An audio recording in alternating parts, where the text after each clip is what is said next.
My daughter sent me a text 11 weeks before her wedding, the wedding I was paying $90,000 for. "You're welcome to come," she wrote, "but the head table and the family photos are just for Spencer's side.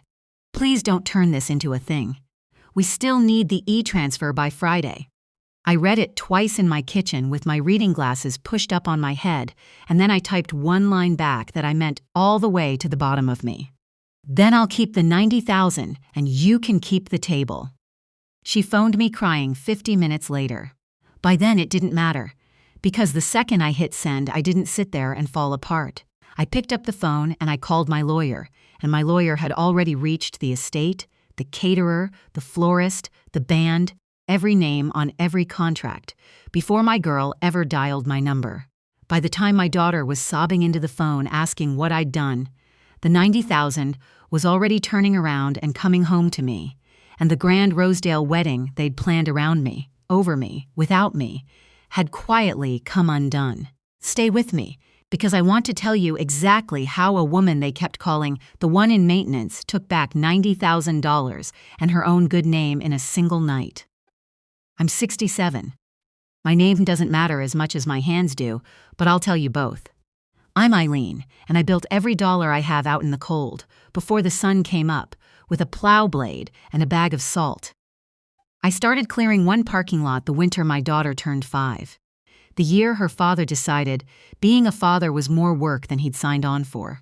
One truck, a rusted half-ton I'd bought for $800, and a handshake, and one client, a little pharmacy out on Highway 7 that paid me $75 a storm to keep their lot open so the old folks could get their prescriptions without breaking a hip.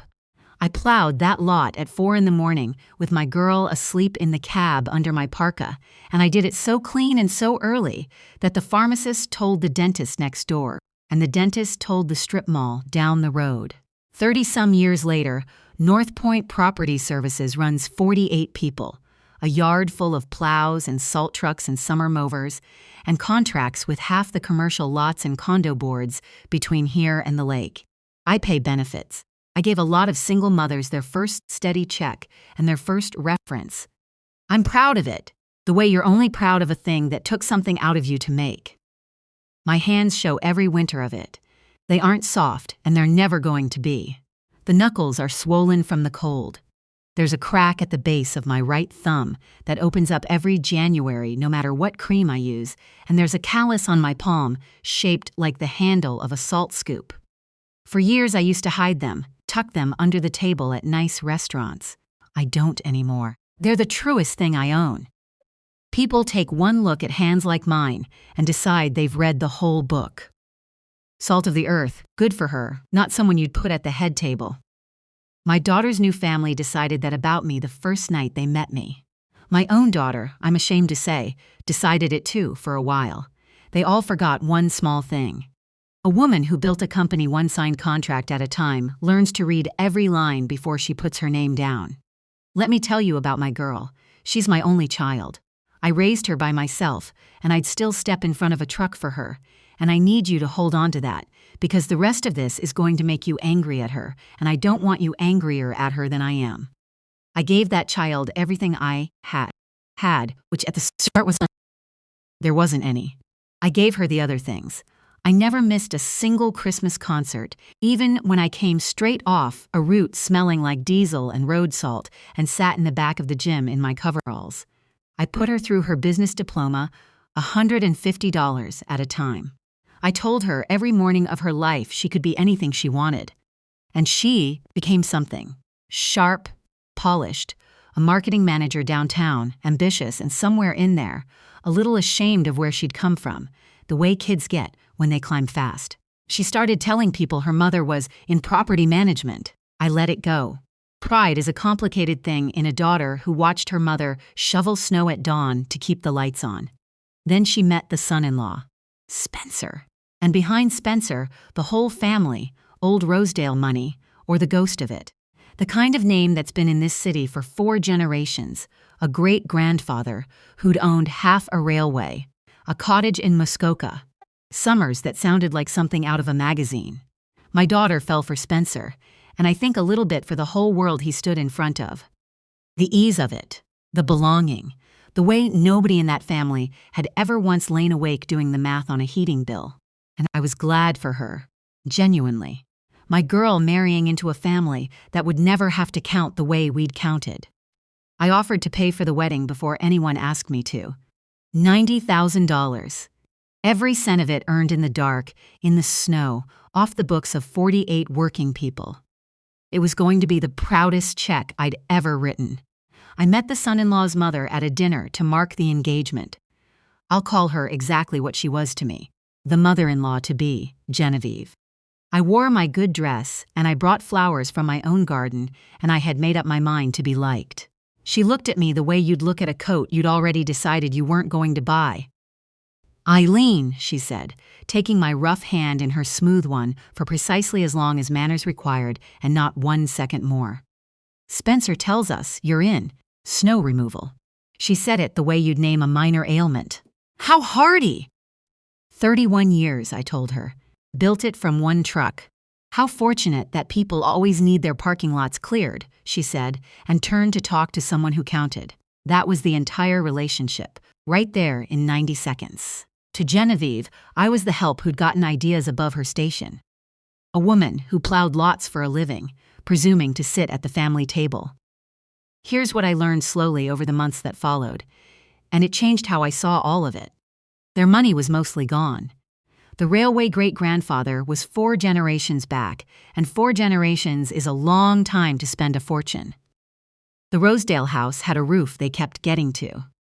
The Muskoka cottage was double mortgaged, and they were quietly trying to figure out how to keep it without anyone in their circle finding out. What they had left was the name and a bottomless, frightened need to be seen as people who still mattered. Old money with empty pockets is the proudest and most dangerous kind there is, because it has nothing left to guard but the appearance of still having something. And here came I, a snow contractor with cracked hands and an actual checkbook, offering to fund the wedding that would let them throw the kind of party that proved to all of Rosedale they were still somebody. They wanted my money very badly. They simply couldn't stand the woman attached to it. It didn't arrive all at once, the way they pushed me to the edge. It came in 100 small cuts before the big one. At the engagement dinner, there was a slideshow. The happy couple back through the years, Sinclair family photos going back to black and white, the cottage dock, the sailboats, the dead grandfather in his good hat, and not one picture of me. Not one. 18 years of single motherhood, every recital and every fever and every dawn shift, and I wasn't anywhere in the story they were telling about where my own daughter came from. When Genevieve introduced me to her friends, it was always the same little performance. "This is Eileen, the bride's mother.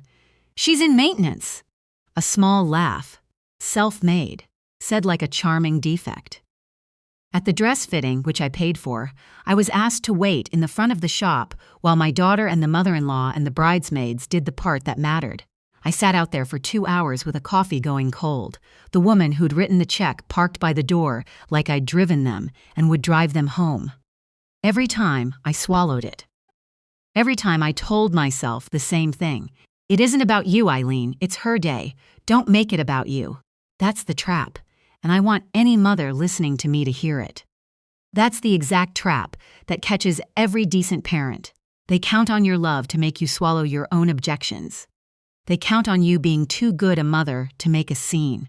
Your decency is the leash they walk you on, and they walk you slow, and they walk you for months. I did push back once before the end, and I want you to know that, because for a long time I asked myself why I didn't do it sooner. At the cake tasting, I remember it was raining, and I remember the mother-in-law had a way of ordering for the whole table.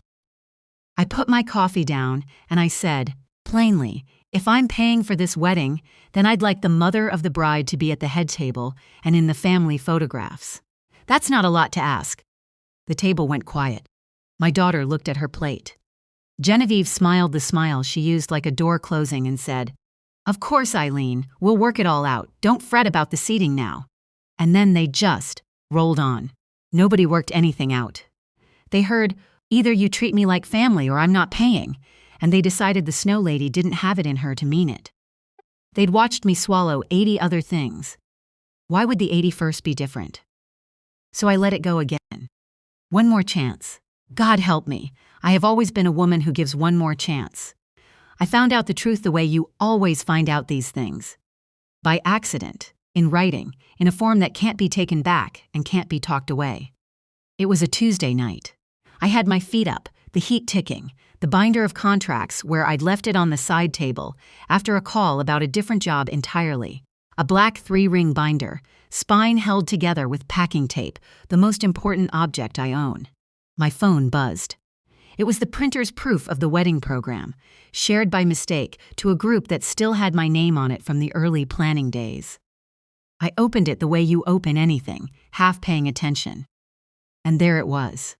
Under the parents of the couple, in the same elegant gray typeface as everything else, Spencer's mother and father were listed by name as parents of the groom. And under the bride, where my name should have been, it read, "With grateful thanks to our generous sponsors." Sponsors, not mother of the bride. Sponsor. Like I was a sign on the boards at a hockey rink. Like I'd bought ad space at my own child's wedding. I didn't cry. I waited for the hurt to take me down the way it had 100 times that year, and instead something else came up through me, cool and clean and clarifying, like the first cold water after a long thirst. It wasn't rage, and it wasn't grief. It was the feeling I get in the half second before I sign a contract I've already decided is good. It was certainty. I called my daughter about it, calmly. I want you to know I tried the reasonable mother-to-daughter way first. "Sweetheart," I said, "I just saw the program proof. There's a mistake. It's got me down as a sponsor. It doesn't have me as your mother." There was a pause, and the pause told me everything. "Oh, Mom." Her voice was careful, rehearsed, not quite hers. "So, the thing is, Spencer's parents feel strongly that the program should reflect, the family. And the head table's really for immediate family on his side and the wedding party. You'll be there. You'll have a lovely table." "I am immediate family," I said. "I'm the mother of the bride." I know. It's just, Genevieve's family is old here, and there are some important people coming, and she feels it should reflect everyone standing in the community. Standing in the community. And then my daughter said, the line I'm certain was put in her mouth, because it wasn't her voice carrying it, it was the mother-in-law's. "Honestly, Mom, it's not a big deal where your name goes. Genevieve says you should just handle the financial side and let the people who understand these events handle the parts that matter. Just handle the financial side. Let the people who matter handle what matters." There it was, said out loud in my own daughter's mouth, in another woman's words. I was not a mother. I was a funding source, a checkbook they'd tolerate at a side table as long as the e-transfer cleared by Friday. I didn't raise my voice. You don't survive 30 winters of 4 a.m. routes by raising your voice. I just said, "I see. Let me think about it." And I hung up, and I sat in my quiet house with my cracked hands in my lap. I told my friend the next morning. Bonnie's been with me 23 years. Started part-time on a sidewalk crew, runs 3 of my routes now, and tells me the truth whether I'm in the mood for it or not, which is what a real friend is for. We were in the yard office with our coffees and the trucks idling outside, and I told her about the program and the sponsor line and handle the financial side. Bonnie set her cup down hard enough that some slopped over. "Eileen," she said, "listen to what you just told me. You are paying $90,000 to be printed up as a sponsor and parked at a side table and told to keep quiet." "It's her day," I started. "It's your money," Bonnie said, "and it's your daughter, and they are using your own wallet to teach her to be ashamed of you. You are financing the very people who look down on you so they can look down on you in better comfort." She shook her head. "My mother cleaned rooms at the Holiday Inn till her knees quit. If anybody had stuck her at the staff table at my wedding, paid for or not, I'd have walked that woman to the front myself and let the snob find her own way home." I didn't say anything. "You do this," Bonnie said softer. "You think being a good mother means making yourself small. It doesn't. Sometimes being a good mother is showing your kid what a person with self-respect actually looks like. She is never going to learn that from those people. The only place she can learn it is from you."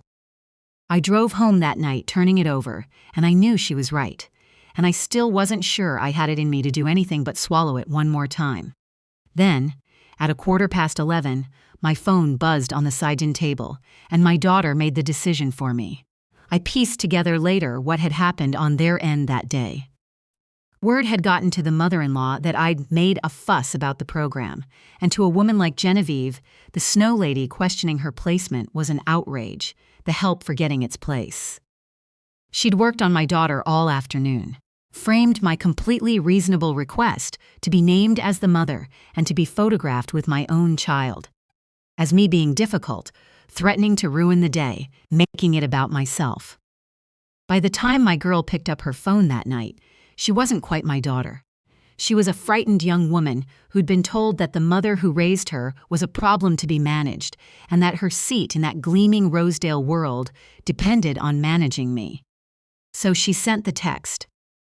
"You're welcome to come, but the head table and the family photos are just for Spencer's side. Please don't turn this into a thing. We still need the e-transfer by Friday." I've thought a lot about why that particular message went through 11 months of swallowing when nothing else had. It's because it put the two things in one breath, the contempt and the bill. Don't expect to matter, but do keep paying. It stripped the last comforting story off the whole arrangement. I wasn't stepping back graciously from my daughter's happy day. I was being used. You can sideline a person, or you can bill a person. When a family does both to the same woman in the same sentence, that's not a wedding. That's a transaction with somebody they've decided to look down on. And I, of all the people they'd ever met, know exactly what to do with a transaction. I picked up the black binder. I opened it before I answered her, because I'm a professional and I check my footing before I take a step. The estate venue. Deposit of $18,000, balance not due for another month, and a cancellation clause that returned the deposit in full if we canceled more than 60 days out. We were 77 days out.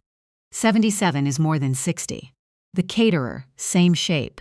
The florist, the band, the photographer, all of them mine. Every single contract signed by me, Eileen, sole responsible party. Every deposit refundable to the card and the account in my name, and not $1 tied to anybody named Sinclair. Every part of that wedding ran straight through my signature. Pull me out! And there was no wedding. Just a date, a leaking roof in Rosedale, and a family with a beautiful name and an empty bank account. I set down the binder, and I typed my answer slowly. The way you write the one line of a contract that the whole deal turns on, because I wanted every word to be exactly true.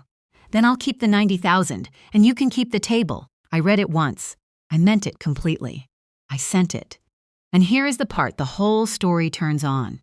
I did not sit there and wait for her to call. I did not stew. I did not draft a softer follow-up. I did not let myself feel the size of it.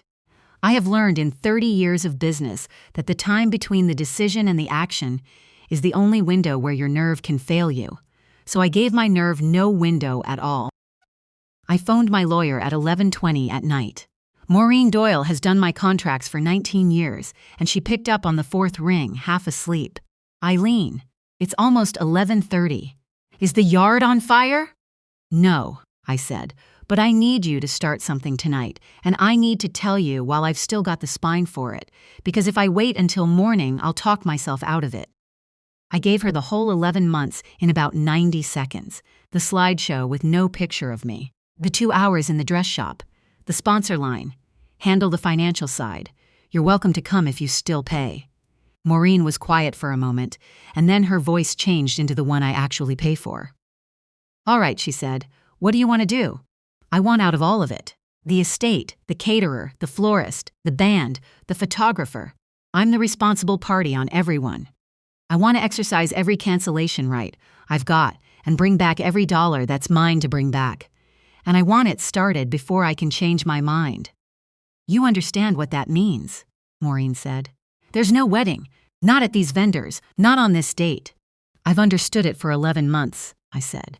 "They want my $90,000 and they want me at the staff table. They can't have both. I'm choosing which one I keep to." "I'll start making calls at 8, she said. "No," I said. "Start tonight. Eileen, the estate office is closed." The estate has an after-hours line for events, I said, because I read the contract, and it's in Clause 9. The caterer has an emergency number for the same reason. I want it on the record, time-stamped tonight, that I, the sole signatory, have formally begun cancellation. I don't want there to be a single morning hour where somebody can call my daughter first and put a spin on this before the facts are written down. There was a pause, and then Maureen laughed, low, and I think it was respect. You really did read every line. I read everything before I sign it, I said. It's the only reason a woman like me ever ends up owning anything. Nobody hands us the benefit of the doubt, so we keep it in writing. Give me an hour, she said. I'll send the formal notices tonight so they're stamped and do the rest at 8. And Eileen, are you sure? Once these go, it's real. Your daughter is going to be devastated. I looked at my hands. I thought about the sponsor line in that gray typeface. I thought about a slideshow with no picture of me in it and 18 years of concerts watched from the back of a gym in my coveralls. She's going to be devastated either way, I said. She can be devastated as a young woman who found out her mother has a limit, or she can stay comfortable as a young woman who learned her mother has none. Only one of those is worth anything. Send the notices. Sending them, Maureen said. Go to bed, Eileen. You did a hard right thing tonight. I didn't go to bed. I sat in my recliner with the binder in my lap, and I waited, because I knew the way a mother knows that my girl would call. She did. Almost exactly an hour later. Here's what happened in that hour on the other end while I sat in my chair. Maureen is thorough, and she is fast. She reached the estate's after-hours line and got the events manager, a woman named Brenda, and in a turn I'll come back to. Brenda knew exactly who I was. Maureen identified herself as my lawyer, stated that I, Eileen, the sole signatory and responsible party, was formally invoking the cancellation clause and asked for written confirmation of the refund timeline. She sent the email while she was still on the phone, so it landed time-stamped at 11:51. Then she did the same with the caterer's emergency line and left a voicemail and a follow-up email for the planner the Sinclairs had been treating as their own personal staff. The one who drafted the program with my name turned into a sponsorship line. So when the morning came, the paper trail all pointed one direction, and it pointed away from the bride and her in-laws and straight back to the woman whose signature held the whole thing up. And the reason Brenda knew who I was, I'll just tell you, because it's the part that still makes me smile. North Point clears that estate's lot and laneway every winter, has for 6 years. I've stood in that grand front entrance at 5 in the morning in a toque and a headlamp, salting their steps so the brides who came after me wouldn't slip. Brenda had brought me coffee in that lobby more than once. When my lawyer said my name, Brenda didn't hear difficult cancellation.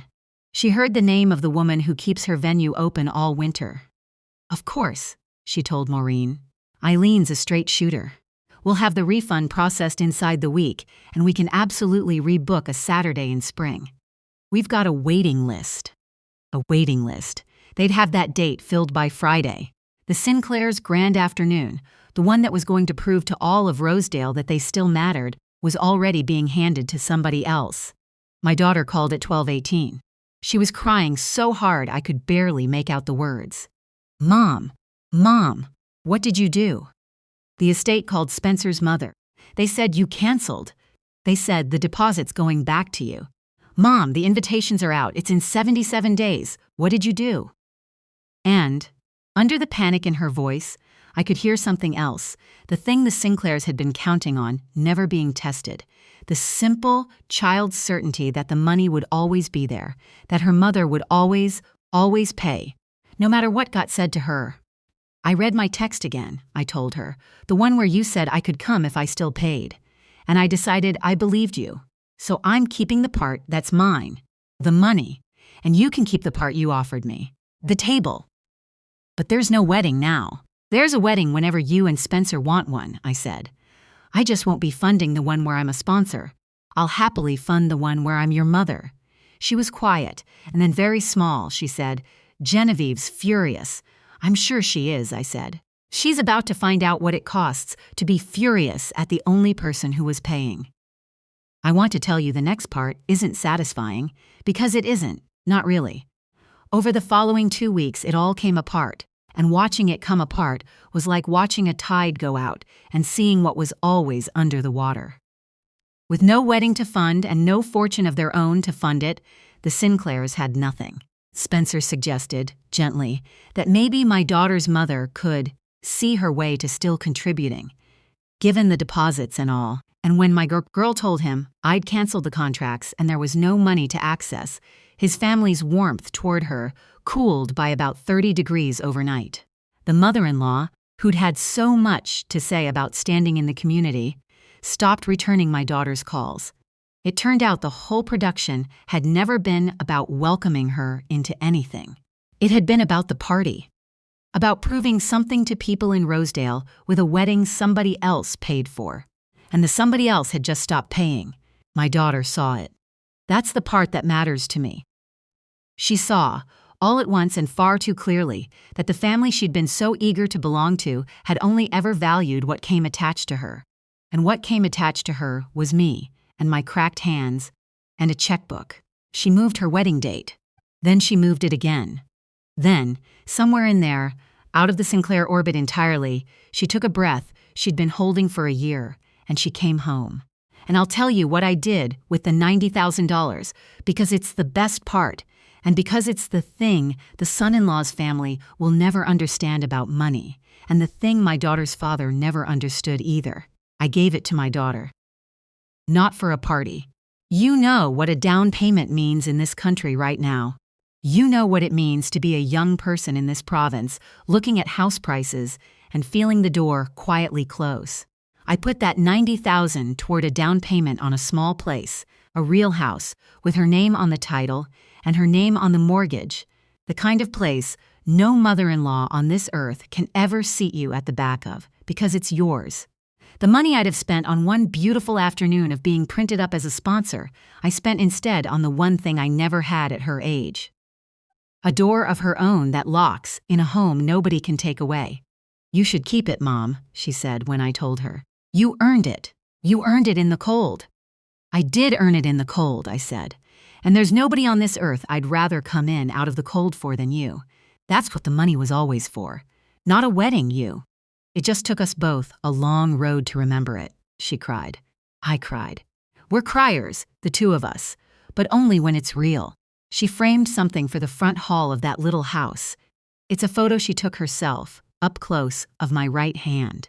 The swollen knuckles, the crack at the base of the thumb that opens every January, the callus shaped like a salt scoop. Underneath it, she wrote 4 words. She built it cold. She did. I surely did. We're closer now than we've been since she was small enough to ride in the cab under my parka. The Sinclair year was a sickness she had to come through, and she came through it. And on the other side, she's more herself than she ever was trying to be one of them. She does the marketing for North Point now, 2 days a week, the thing she was always actually good at, building up the company her own grandmother's hands started in a pharmacy lot. She's not ashamed of it anymore. The other day I heard her on the phone telling a condo board, yes, my mother owns it. She built it from one truck. You'll want to read the service agreement carefully. She certainly will. And she winked at me across the office. She'll get married one day, I think, to somebody who'd walk her mother to the front without anyone having to ask. And when she does, I'll pay for it again, gladly, with these same hands, because the money was never the problem. The money was always a gift. It only turned into a weapon the day they tried to keep the gift and turn away the woman giving it. People ask me sometimes if I regret it. Canceling my own daughter's wedding 77 days out. Such a drastic thing, they say. Couldn't you have talked it through? I talked it through for 11 months. Talking is what they count on. Talking is how they keep you at the side table. They'll let you talk forever, as long as you keep paying and never act. I don't regret 1 minute of it. Not the line I typed, not the call to Maureen at 11:30, not a single one of those time-stamped notices. Because the thing my daughter learned that month, about who she is and where she comes from, and what a woman with self-respect actually does when she's disrespected, was worth more than any party in Rosedale. You can't buy that. You can only show it. And I showed it with the only things I've ever had to teach with: 2 hard hands, a taped-up binder, and the smallest, strongest word there is. If I could hand you one thing out of all of it, it's this: your generosity is a gift, not a tax. The day somebody wants to keep your open hand but turn away your face. The day they want what you give but not who you are.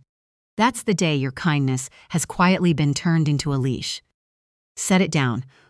Love people with everything you've got. Give until it feels good, and then give a little more. But never, not once, pay for the privilege of being treated as less than you are. Keep your dignity and your generosity in the same hand. They cost you the very same to earn out there in the cold, and you don't ever have to spend one to keep the other.